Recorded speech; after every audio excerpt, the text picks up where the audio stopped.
Momen AKBP Ari Cahya lihat jasad Yosua tergeletak, sempat bertanya ke Sambo, itu siapa jenderal? Terlihat seseorang tergeletak di sebelah tangga. Saya tanya, mau dia jenderal? Itu siapa? Joshua. Kenapa jenderal? Kurang ajar dia, sudah melecehkan ibu. Bahasanya hanya seperti itu, melecehkan ibu. Terus kenapa tergeletak? Ya, saya lupa secara persis apakah tembak menembak ataukah ditembak. Tapi yang jelas yang beliau ceritakan seperti itu. Jadi pada waktu itu saudara masih melihat jenazah korban? Masih ada yang mulia. Masih ya? Siap. Sudah datang situ tuh ya? Masih ada yang mulia. Cuman saya lupa penjelasan maksudnya keterangan yang saat itu seperti apa. Tapi yang jelas beliau menjelaskan bahwa ada peristiwa tembak menembak atau Joshua ditembak sama ajudan yang lain.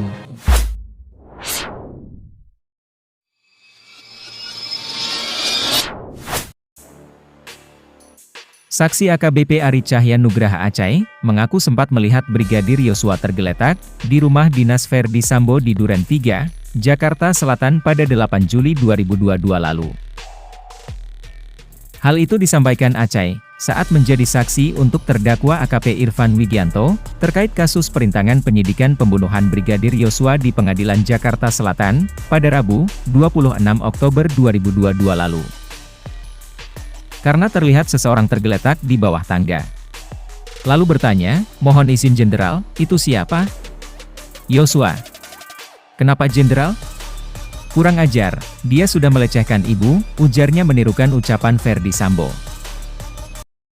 Beliau Saat itu posisi di garasi? di garasi. Nah, terus lanjut? Di garasi. Masuk? Tanpa menjelaskan apapun yang terjadi, tapi yang jelas posisi di luar rumah itu sudah banyak anggota Provos, mobil dinas, dan mobil kalau tidak salah mobil Satreskrim Jakarta Selatan. Setelahnya masuk dari garasi menuju dapur, belok kanan ada Kong Liong yang mengarah ke arah ruang tengah yang ada meja makannya.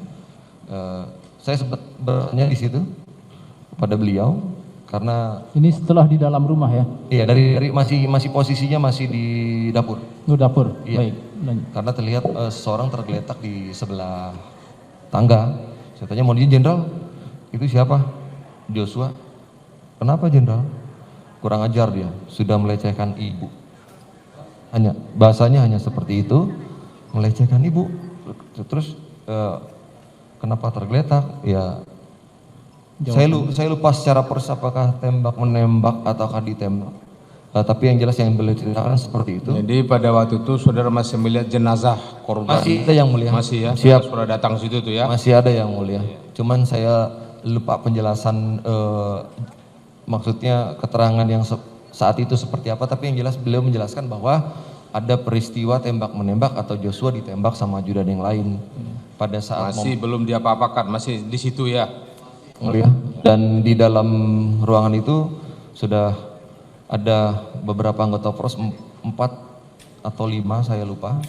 Kemudian di dalam juga banyak anggota Satreskrim. Saat saya masuk sempat ditanyakan oleh Pak Karo Provos, kenapa bisa sampai di sini? Saya jelaskan saya Ari Cahya dari Bareskrim dan saya bisa sampai di sini karena sambil saya tunjuk Pak FS, saya ditelepon beliau.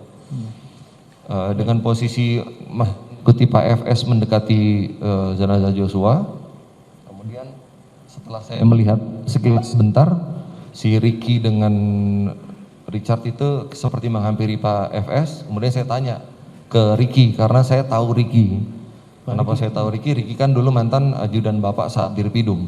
Terus saksi tanya? Kalau Richard saya nggak tahu. Saya tanya Ricky, ada apa? Iya Dan, tembak menembak dengan Joshua sambil dia menunjuk arah Joshua yang posisinya ada di sebelah kanan saya. Saya tanya, kamu Joshua? Siap Dan, kamu yang nembak. Dengan mimik yang tenang, beliau mengatakan, siap Dan, saya yang nembak. Saya nggak tanya banyak.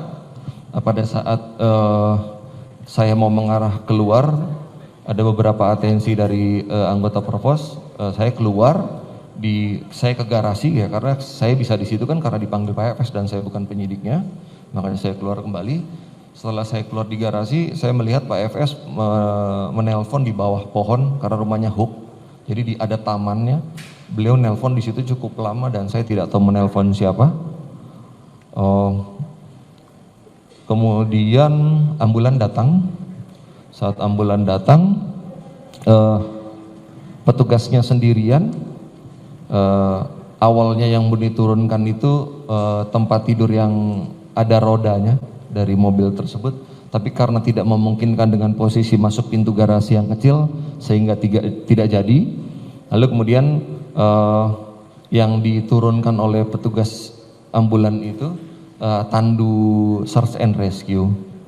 Kemudian Pak FS masuk ke dalam bersama si petugas ambulan tersebut, terus tidak lama memanggil saya, "Cai, tolong bantu angkat jenazah." Saya melihat ke dalam, posisi jenazah itu sudah berada di dalam kantong, namun kesulitan untuk diangkat ke atas tandu.